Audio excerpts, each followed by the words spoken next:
కళ్ళు కైపెక్కించే పోకళ్ళు కాటేస్తే కాదంటానా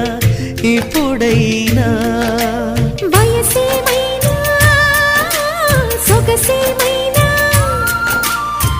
మరపించే మనసేమైనా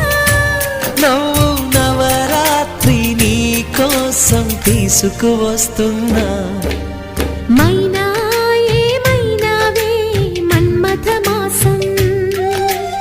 అయినా ఎంతైనా ఇది మెత్తని మోసం తీయనైన తీరిక తీర్చమంది కోరిక నీకు తోడునే